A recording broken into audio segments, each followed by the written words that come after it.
Yang terhormat Ibu Kepala SDN 3 Wulung, yang saya hormati rekan guru SDN 3 Wulung beserta tamu-tamu.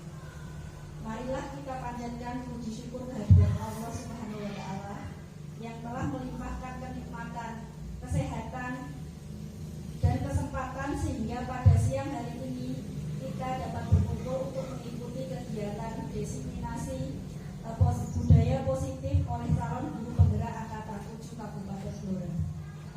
Tak lupa sholawat serta salam semoga senantiasa tercurahkan kepada junjungan Nabi kita, Nabi Agung, Nabi Muhammad SAW beserta keluarga dan para sahabat-sahabatnya.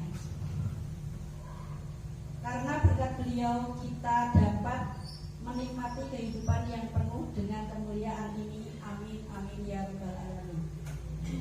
Untuk mempersingkat waktu, sebelum acara seminar ini dibuka, maka perkenankan saya pembawa acara untuk membacakan susunan acara. Bismillahirrahmanirrahim. Acara yang pertama yaitu pembukaan. Acara yang kedua, sambutan dari Kepala SDN 3 Wulung. Acara yang ketiga, acara inti, yaitu penyampaian materi diseminasi budaya positif. Acara yang keempat, tanya jawab. Acara yang kelima, pembukaan. Acara yang kelima, pembacaan notulen. Acara yang keenam, penutup.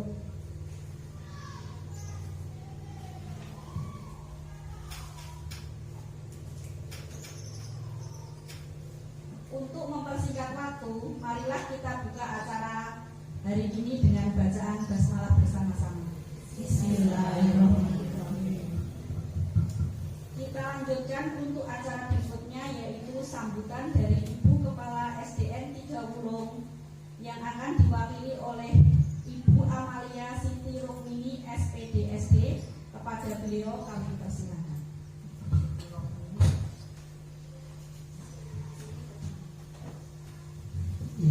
Terima kasih kepada pembawa acara. Assalamualaikum warahmatullahi wabarakatuh. Sebelumnya marilah kita panjatkan puji syukur kehadirat Allah Subhanahu wa Ta'ala, yang mana pada pagi hari ini kita semua mendapat limpahan rahmat hidayah serta inayahnya, sehingga kita dapat berkumpul di ruangan SDN 3 Wulung dalam keadaan sehat walafiat, tak kurang suatu apa. Sholawat serta salam kita aturkan kepada junjungan kita Nabi besar Muhammad Sallallahu Alaihi Wasallam yang kita tunggu syafaatnya di yaumil kiamat. Amin Allahumma. Bapak, Ibu, tamu undangan yang hadir pada siang hari ini, sebelumnya saya ucapkan selamat datang. Terima kasih atas kehadirannya dalam rangka mengikuti kegiatan diseminasi budaya positif bagi calon guru penggerak angkatan ke-7. Mudah-mudahan acara pada siang hari ini berjalan dengan lancar, tidak kurang suatu apa, serta memberikan manfaat baik bagi calon guru penggerak ataupun juga bagi Bapak Ibu guru lainnya. Mudah-mudahan setelah kegiatan ini nanti untuk Bapak Ibu guru yang belum mengikuti seleksi calon guru penggerak untuk bisa mengikuti seleksi, saya doakan semuanya saja. Seandainya kita juga bersyukur bahwa di SDN 3 Wulung ini ada 2 calon guru penggerak, begitu ya, Mbak Mira, Bu Mira, beserta ini Bu Nunung. Jadi mudah-mudahan setelah ini untuk yang lainnya saja, masih banyak yang muda-muda, untuk tetap semangat untuk mengikuti seleksi. Ada Pak Endri, ada Bu Cici, Bu Erna, Bu Putri, untuk tetap semangat bisa mengikuti. Juga pesan saya untuk Bu Nunung, Bu Mira, dan juga bagi ibu calon guru penggerak yang lainnya. Mudah-mudahan bisa berperan serta mendorong teman-temannya untuk mengikuti seleksi calon guru penggerak, karena dengan adanya guru penggerak ini mungkin kalau semuanya juga bisa memberikan kemajuan bagi pendidikan, bisa membimbing siswa-siswinya dengan lebih baik lagi. Mungkin seperti itu yang saya sampaikan. Kiranya kalau terlalu lama saya memberikan sambutan, mungkin juga tidak kurang baik, karena nanti untuk acara yang pokoknya masih menunggu. Apabila ada tutur kata yang kurang berkenan di hati Bapak Ibu tamu undangan, saya mengucapkan mohon maaf yang sebesar-besarnya. Wabillahi taufiq wa hidayah. Wassalamualaikum warahmatullahi wabarakatuh. Selanjutnya saya serahkan kepada pembawa acara. Terima kasih.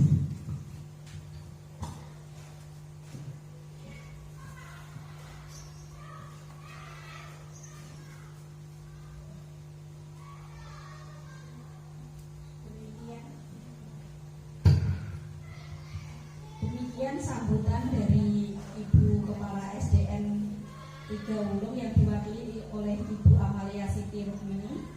Saya ucapkan terima kasih. Untuk acara berikutnya yaitu penyampaian materi diseminasi budaya positif yang akan disampaikan oleh Ibu Nunung Kurnia Nawati SPDSD.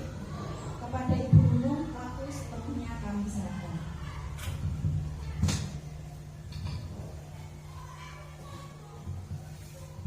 Bismillahirrahmanirrahim. Assalamualaikum warahmatullahi wabarakatuh. Yang terhormat Ibu Kepala Sekolah SDN 3 Wulung, yang terhormat Ibu Bapak Guru SDN 3 Wulung, yang kami hormati Ibu tamu undangan.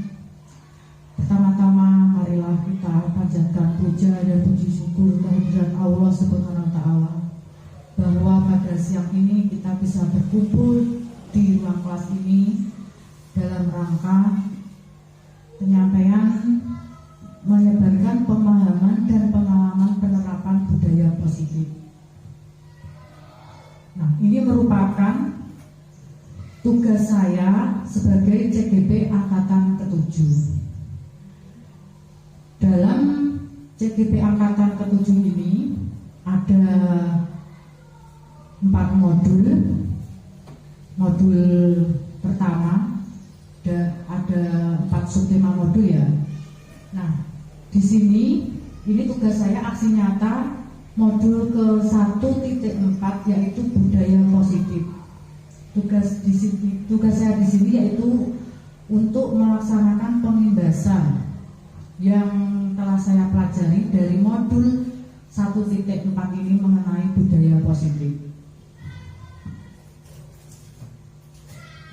Terima kasih saya ucapkan atas kehadiran Bapak Ibu Guru bisa hadir dalam ruangan ini untuk mengikuti diseminasi penerapan budaya positif.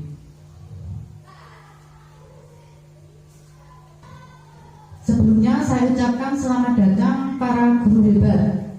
Mari belajar bersama, berkolaborasi, saling mendukung demi mewujudkan disiplin positif di sekolah kita tercinta. Di sini konsep utama modul budaya positif ada beberapa yang akan kita ulas bersama-sama di sini ya. Maksud saya di sini mungkin Bapak atau Ibu guru sudah pernah mendengar ya. Nah, di sini maksud saya saya ini maksudnya menggurui. Kita nanti di sini bersama-sama berdiskusi. Di sini konsep utama modul budaya positif yang pertama, perubahan paradigma belajar. Yang kedua, disiplin positif. Ketiga, kebutuhan dasar manusia. Keempat, motivasi perilaku manusia. Kelima, posisi kontrol restitusi. Keenam, keyakinan kelas. Dan ketujuh, segitiga restitusi. Kita ulas satu persatu. Yang pertama dulu, pembelajaran dengan paradigma baru. Di sini pembelajaran dengan paradigma baru dirancang berdasarkan pembelajaran yang terdefinisiasi, sehingga setiap siswa belajar sesuai dengan kebutuhan dari tahap perkembangannya untuk mewujudkan profil pelajar Pancasila. Di kelas kita mungkin sudah beberapa kali mempelajari atau mengamati anak ya. Di sini pembelajarannya itu kalau di kelas bersifat klasikal, maksudnya kita itu tidak harus menuntut anak, kamu harus begini, tidak ya. Nah, untuk mewujudkan profil pelajar Pancasila, profil pelajar Pancasila itu ada berapa Bapak Ibu? Ada. Nah, yang pertama beriman dan bertakwa kepada Tuhan Yang Maha Esa dan berakhlak mulia. Yang kedua mandiri. Yang ketiga bernalar kritis. Keempat berkebinekaan global. Kelima bergotong royong. Dan yang keenam kreatif. Kita lanjut yang kedua, disiplin positif. Dalam budaya kita, apa di benak Bapak atau Ibu? Disiplin itu apa? Ya, taat aturan. Dalam budaya kita, makna disiplin sendiri itu dimaknai menjadi suatu yang dilakukan seseorang pada orang lain untuk mendapatkan kepatuhan.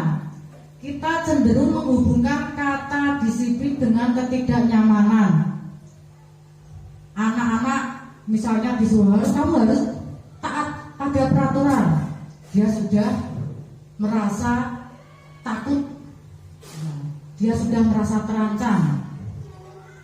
Nah, di sini sebagai pendidik tujuan kita adalah menciptakan anak-anak yang memiliki disiplin diri, sehingga mereka bisa berperilaku dengan mengacu pada nilai-nilai kebajikan. Nilai-nilai kebajikan itu bersifat universal dan memiliki motivasi intrinsik, bukan ekstrinsik.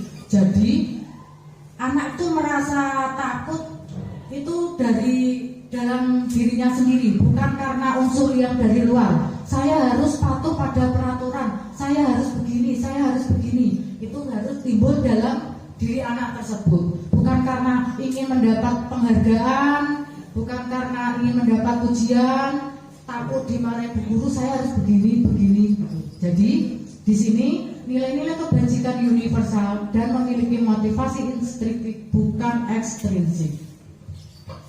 Selanjutnya, dalam disiplin positif merupakan salah satu cara penerapan disiplin yang bertujuan untuk menumbuhkan kesadaran serta memberdayakan anak untuk melakukan sesuatu tanpa sogokan, tanpa ancaman maupun hukuman. Seperti yang saya jelaskan tadi, anak timbul keinginannya disiplin itu dari dalam hatinya sendiri. Saya harus begini, saya harus begini, bukan karena takut sama bu guru, bapak guru, bukan karena ingin mendapatkan iming-iming suatu pujian, hadiah dan sebagainya. Untuk menerapkannya kita ada kebutuhan dasar manusia. Yang pertama, bertahan hidup. Di sini bertahan hidup itu kita membutuhkan makanan, kita membutuhkan pakaian, kita membutuhkan rumah tempat tinggal, atau dalam bahasa Jawa sandang, pangan, papan. Yang kedua, kasih sayang dan rasa diterima. Terkadang kita sering menemui anak ya, dia merasa cari perhatian, ingin diperhatikan.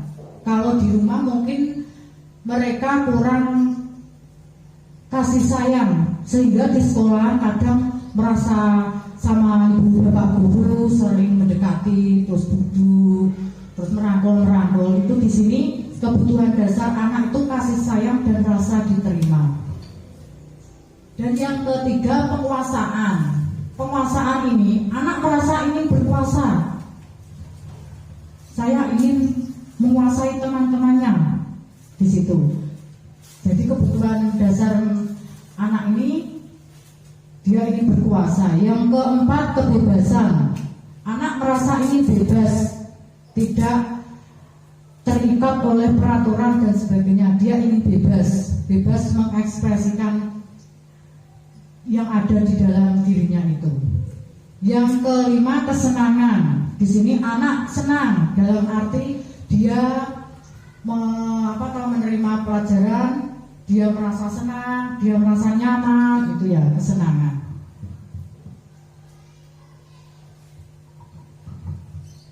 Nah, di sini yang selanjutnya yang kita bahas, motivasi perilaku manusia. Motivasi di sini merupakan dorongan yang timbul pada diri seseorang secara sadar atau tidak sadar untuk melakukan suatu tindakan dengan tujuan tertentu. Nah, di sini yang pertama, menghindari ketidaknyamanan dan hukuman. Ini yang dimaksud untuk murid ya. Murid itu apa? Melakukan disiplin diri karena ia takut dihukum. Ini merupakan motivasi ekstrinsik seperti yang tadi sudah saya jelaskan.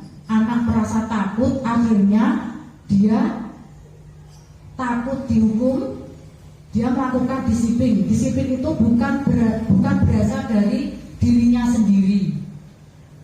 Mendapatkan imbalan atau penghargaan dari orang lain. Murid melakukan disiplin diri karena ia ingin mendapatkan imbalan. Ini merupakan motivasi ekstrinsik.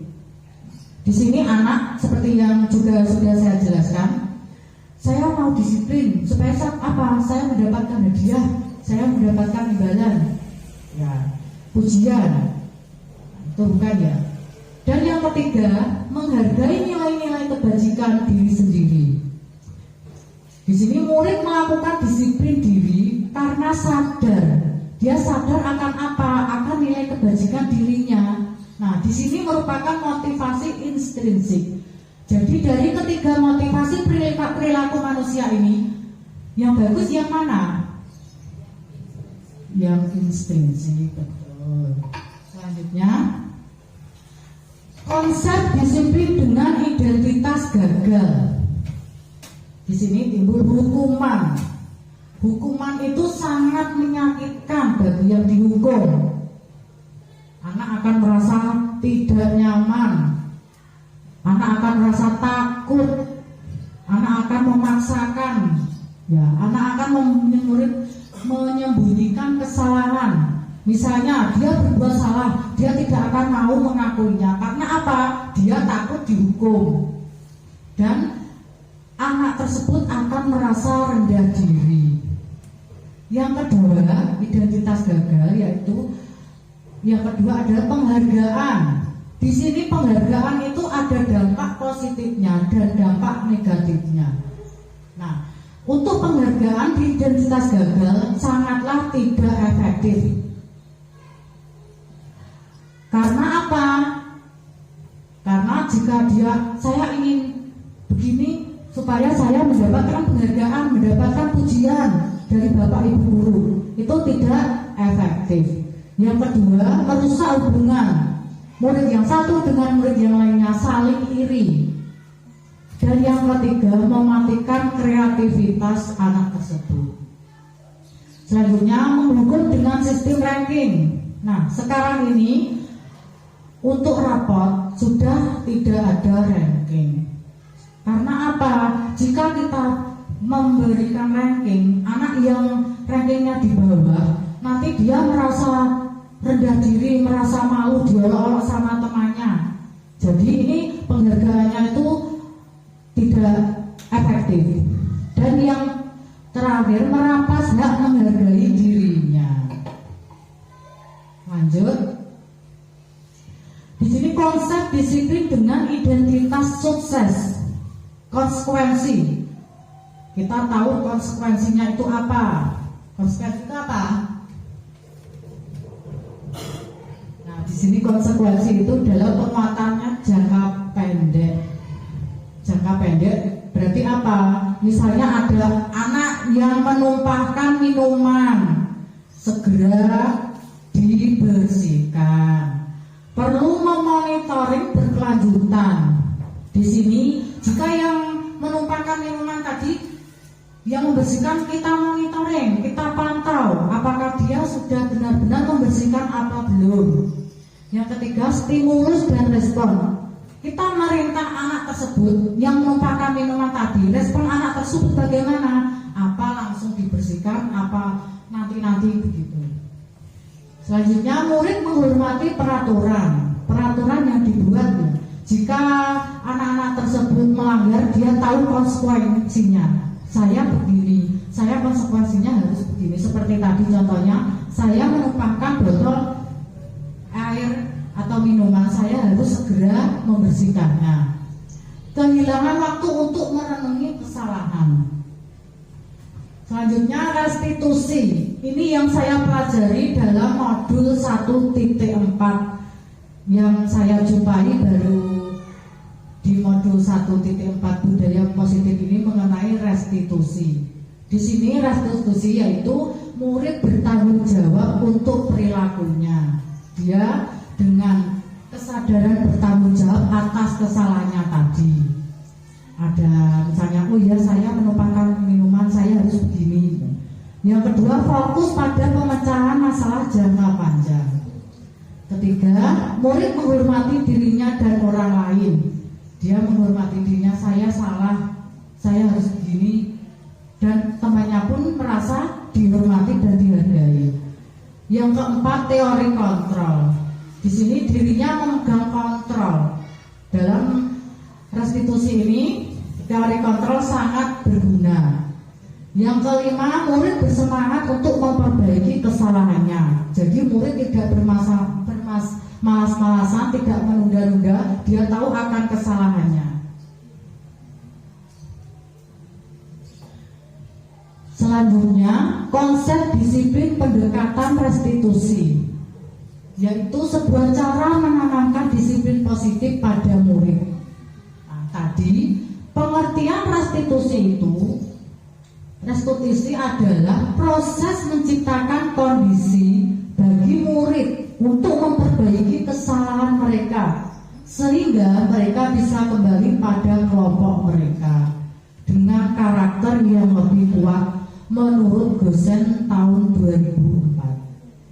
Di sini ciri-ciri restitusi yaitu: satu, bukan menebus kesalahan, namun kita belajar dari kesalahan. Murid itu belajar dari kesalahannya.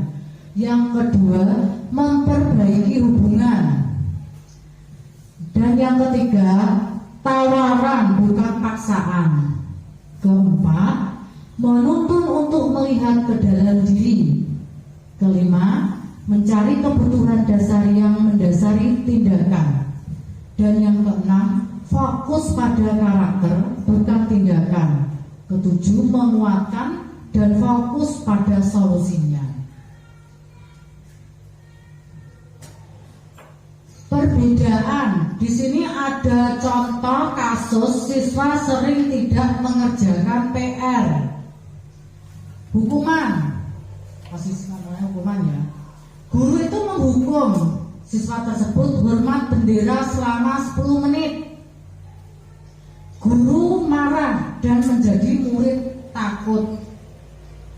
Nah, di sini itu termasuk hukuman. Sedangkan konsekuensi, guru memberikan konsekuensi untuk mengerjakan PR-nya saat istirahat atau dikerjakan sebanyak 3 kali lipat. Yang kedua, guru tegas dan saling menghormati peraturan. Restitusi, guru menanyakan keyakinan kelas atau dirinya dan membantu siswa menyelesaikan masalahnya. Kedua, guru terbuka dan siswa menghormati dirinya dan orang lain. Di sini ada 5 posisi kontrol. Ada penghukum, pembuat rasa bersalah, teman, pemantau, dan manajer. Nah, dari sini kira-kira bentar ya, kita ulas satu persatu. Contoh penerapan 5 posisi kontrol ya. Ada suatu kasus siswa tidak memakai atribut lengkap saat upacara bendera. Tadi posisi kontrolnya membuat rasa bersalah. Berapa kali Bu Guru harus memberitahu kamu, Bu Guru kecewa sama kamu. Ini sebagai pembuat rasa bersalah. Sebagai teman, ayolah yang tertib, buat Bu Guru bangga. Kali ini tidak apa-apa kamu salah. Sebagai posisi kontrol untuk pemantau, kamu sudah melanggar. Apa peraturan dan konsekuensinya? Sebagai manajer, apa kamu tahu kesalahanmu? Kira-kira bagaimana kamu akan memperbaiki kesalahan ini? Jadi yang baik untuk posisi kontrol ini yang mana? Yang manajer. Mungkin kita dalam keseharian mendidik anak, kita tanpa sengaja sudah melaksanakan 5 posisi kontrol ini, yang baik ataupun yang sebagai pembuat rasa bersalah, teman pemantau ataupun manajer. Di sini keyakinan kelas. Mengapa keyakinan kelas? Mengapa tidak peraturan kelas saja? Suatu contoh, mengapa kita memiliki peraturan tentang penggunaan helm pada saat mengendarai kendaraan roda 2 atau motor. Yang kedua, mengapa kita memiliki peraturan tentang penggunaan masker dan mencuci tangan setiap saat. Jadi ini keyakinan kelas ya. Mengapa keyakinan kelas? Mengapa tidak peraturan kelas saja? Ini ada kegiatan membuat keyakinan kelas. Guru bersama siswa membuat keyakinan kelas. Mungkin kita semua sudah melaksanakannya ya. Di sini guru berdiskusi tentang peraturan. Yang kedua, merumuskan peraturan menjadi keyakinan. Dan yang ketiga, kegiatannya menempelkan keyakinan di kelas. Selanjutnya, bagaimana pembentukan keyakinan kelas? Di sini pembentukan keyakinan kelas yang pertama lebih abstrak dari peraturan. Yang kedua, sedikit saja tapi mudah diingat. Ketiga, berupa pertanyaan universal. Keempat, sesuai dengan kondisi kelas dan sekolah agar mudah diterapkan. Kelima, dibuat dalam bentuk positif. Yang keenam, semua warga kelas atau sekolah dilibatkan saat membuat. Itu salah ya tulisannya. Nah, di sini yang saya pelajari dalam modul 1.4 budaya positif yaitu segitiga restitusi. Dalam segitiga restitusi ini, kita yang pertama adalah menstabilkan identitas. Kita semua akan melakukan hal yang terbaik yang bisa kita lakukan. Yang kedua, validasi tindakan yang salah. Semua perilaku memiliki alasan. Dan yang ketiga, menanyakan keyakinan. Kita semua memiliki motivasi internal. Di sini ada contoh penerapan segitiga restitusi. Ada anak yang datang terlambat sekolah.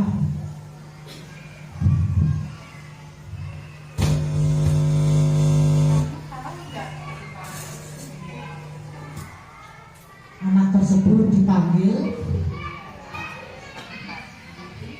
Dia kolaborasi untuk memecahkan masalah tersebut.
Ini penerapan segitiga restitusi yang kedua. Dia lupa mengerjakan PR.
Terima kasih. Demikianlah materi yang saya sampaikan pada siang hari ini. Salam guru penggerak, tergerak, bergerak, dan menggerakkan. Apabila dalam penyampaian saya ada tutur kata yang kurang pas di hati Bapak atau Ibu panjenengan semua, saya mohon maaf.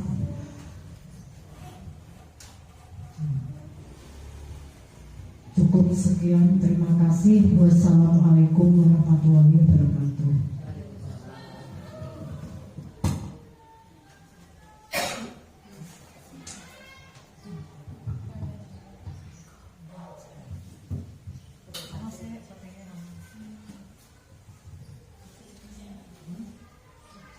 Demikian materi diseminasi budaya positif yang disampaikan oleh Ibu Nunung. Berikutnya kita akan lanjutkan untuk sesi tanya jawab kepada Bapak Ibu yang akan bertanya mengenai materi yang telah disampaikan oleh Ibu Nunung. Saya persilakan. Monggo Bapak atau Ibu guru.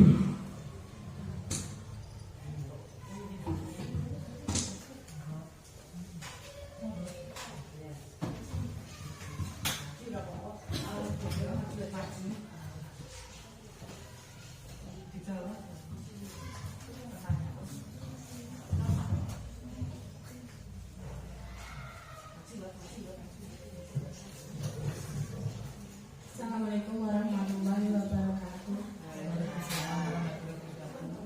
Nama saya Yunita Etiwanginese. Saya ingin menanyakan perihal dalam menerapkan disiplin positif, mengapa kita harus membuat keyakinan kelas? Kenapa tidak kesepakatan kelas saja? Demikian pertanyaan saya. Terima kasih.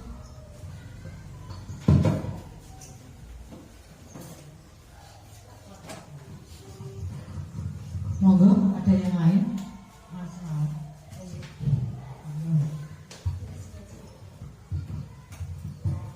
Assalamualaikum warahmatullahi wabarakatuh.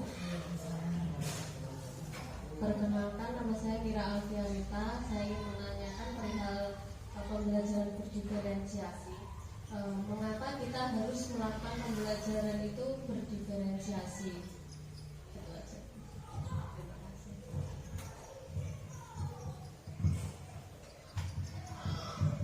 Ada pertanyaan selanjutnya? 3 pertanyaan gitu. Monggo. Terima kasih. Nama saya Cici Asita Hari. Saya ingin menanyakan apa yang harus kita lakukan untuk menerapkan budaya positif di sekolah kita. Terima kasih.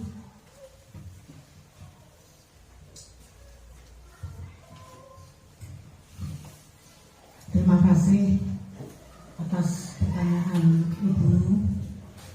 Saya jawab satu persatu dulu ya. Yang pertama, pertanyaan dari Bu Yunita. tadi kalau tidak salah apa Bu? Dalam menerap.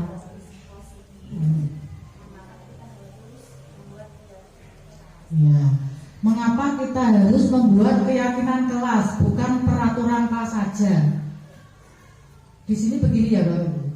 Kesepakatan kelas itu bertujuan untuk melatih warga kelas bertanggung jawab pada kesepakatan yang telah dibuat.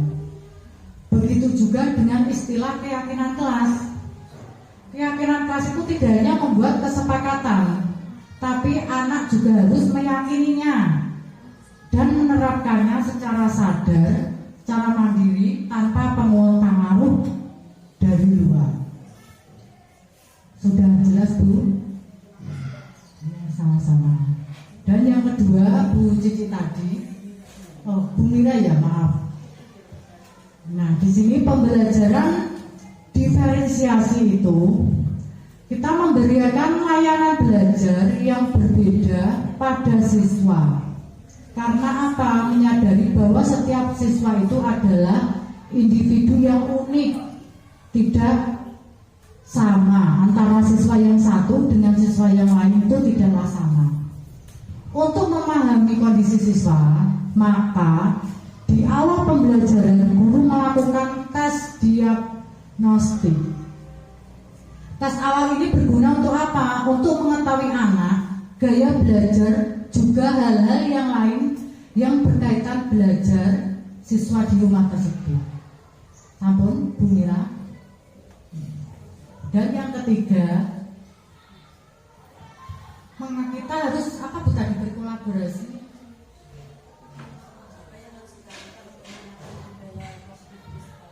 Ya, yang kita lakukan untuk menerapkan budaya positif, kita perlu berkolaborasi dengan kepala sekolah, dengan rekan sejawat, dengan komunitas sekolah, dan orang tua murid untuk menerapkan budaya positif tersebut di sekolah. Guru itu sebagai apa? Guru itu sebagai pamong, dapat memberikan tuntunan agar anak-anak dapat menemukan kemerdekaannya dalam belajar. Guru diharapkan memiliki nilai-nilai positif yang dibutuhkan untuk membentuk apa? Membentuk karakter pelajar, profil pelajar Pancasila. Dengan memberikan contoh dan melakukan pembiasaan yang konsisten di sekolah. Langkah yang pertama adalah kita menerapkan posisi kontrol, yaitu sebagai manajer. Dan yang kedua, kita membuat keyakinan kelas. Dan yang ketiga, kita menerapkan keyakinan kelas tersebut. Sambung, Bu? Sudah. Monggo, Bu.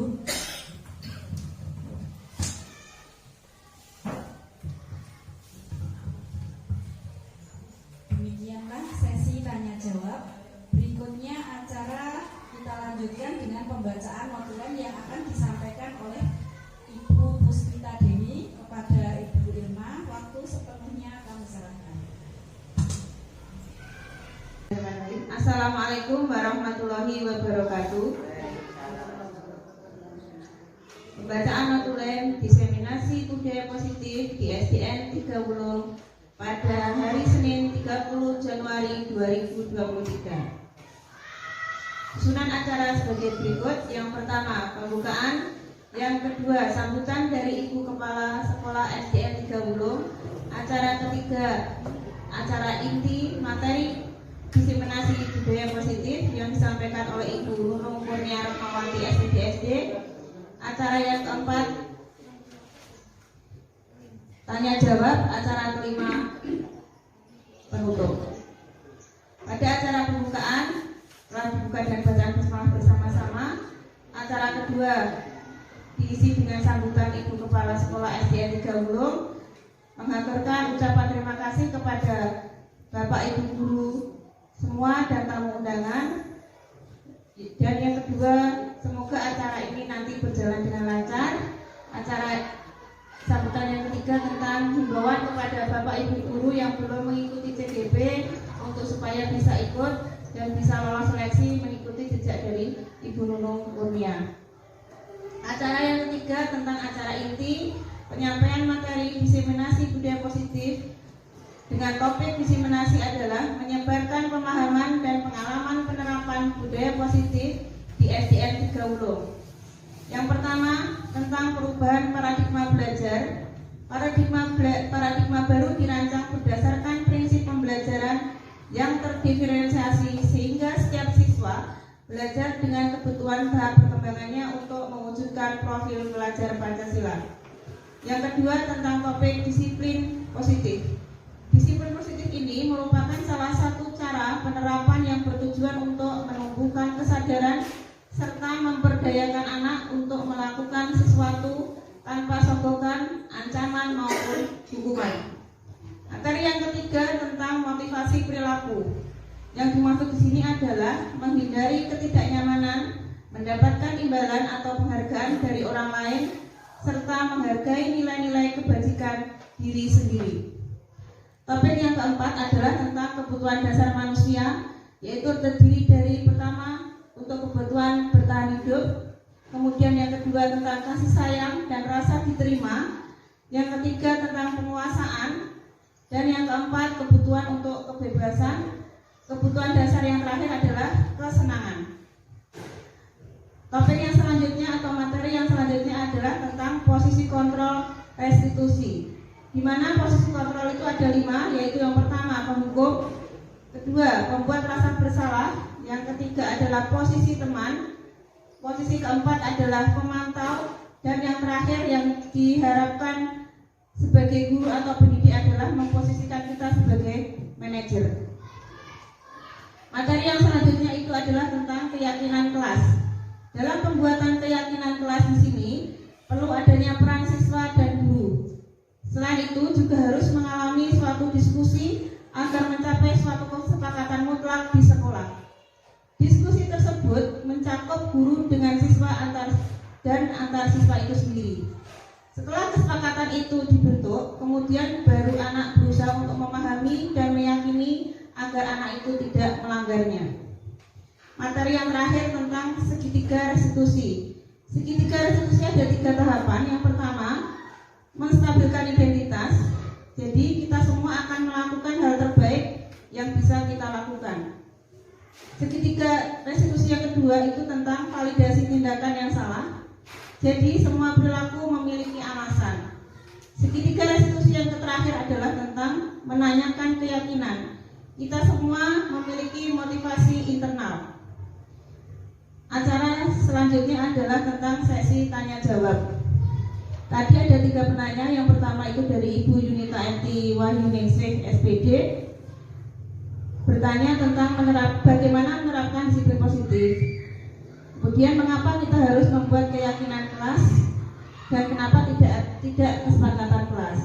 Yang kedua pertanyaan dari Ibu Mira Alfianita, mengapa dalam pembelajaran paradigma baru pembelajaran dilaksanakan dengan terdiferensiasi. Pertanyaan yang keempat dari Ibu Cici Asti Taharsari, apa yang harus kita lakukan untuk menerapkan budaya positif di sekolah?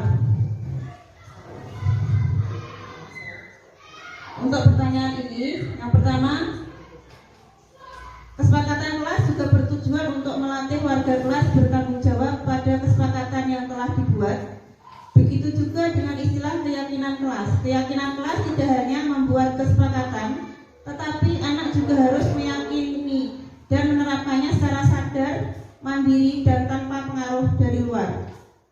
Yang kedua, pertanyaan kedua, pembelajaran diferensiasi memberikan layanan belajar yang berbeda pada siswa karena menyadari bahwa setiap siswa adalah individu yang unik, tidak sama dengan yang lainnya. Untuk memahami kondisi siswa ini, maka di awal pembelajaran guru melaksanakan tes diagnostik. Tes awal ini berguna untuk mengetahui minat, gaya belajar, juga hal-hal yang lain berkaitan dengan belajar siswa di rumah. Yang ketiga, kita dapat berkolaborasi dengan kepala sekolah, rekan sejawat, komite sekolah, dan orang tua murid untuk menerapkan budaya positif di sekolah. Guru sebagai pamong dapat memberikan tuntunan agar anak dapat menemukan kemerdekaannya dalam belajar. Guru diharapkan memiliki nilai-nilai positif yang dibutuhkan untuk membentuk karakter profil pelajar Pancasila dengan memberi contoh dan melakukan pembiasaan yang konsisten di sekolah.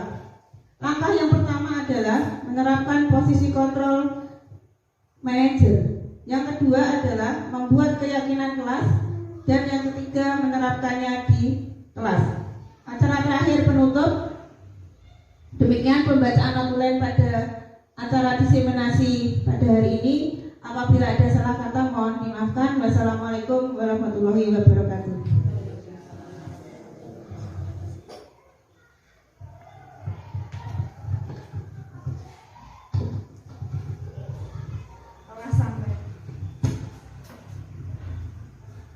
Sampailah kita di penghujung acara. Saya sebagai pembawa acara pada kegiatan hari ini mohon maaf apabila ada salah kata yang saya sampaikan. Mari kita tutup acara ini dengan bacaan hamdalah bersama-sama. Terima kasih atas kehadiran Bapak Ibu. Saya ucapkan wassalamualaikum warahmatullahi wabarakatuh.